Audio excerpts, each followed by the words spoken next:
Panel ఇది ఒక device.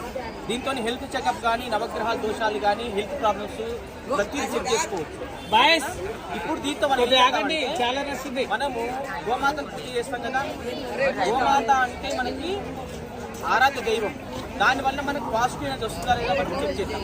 ఇప్పుడు ఎలా అంటే అది ఇది ఇలా పెట్టేటటువంటి పాజిటివ్ శాంపుల్ స్టార్ట్ అవుతుంది.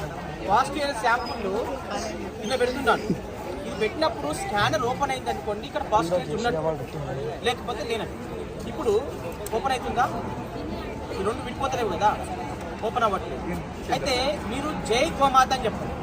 అంత జై గోమాత అంటే స్కాన్ ఓపెన్ అయిందనుకో పాజిటివ్ నుంచి ఆ మంత్రం వలన మనకు వచ్చినట్టు. అర్థమైందా? ఇప్పుడు చూడండి, స్టార్ట్ చేయండి.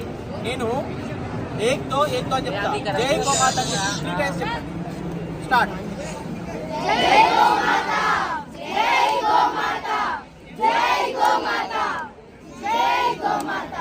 గోమాత అంటే పాజిటివ్ వచ్చింది. ఇప్పుడు హలో హలో హలో అని చెప్పి 5 టైమ్స్ అనండి.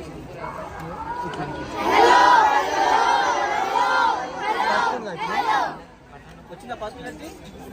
జై శ్రీరామ్ జై శ్రీరామ్ జై శ్రీరామ్ 3 సార్లు చెప్పండి.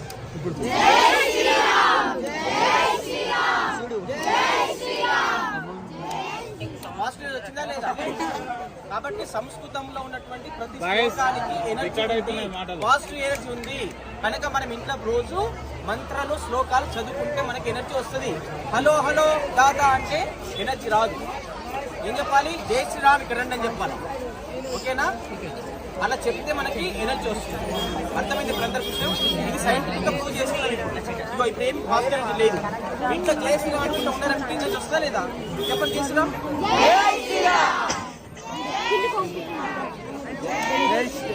చెప్పండి. జై శ్రీరామ్ జై శ్రీరామ్ జై గోమాత జై గోమాత జై గోమాత భారత్ మాతా కీ జై భారత్ మాతా కీ జై భారత్ మాతా కీ జై భారత్ మాతా కీ జై గోమాతా కీ జై.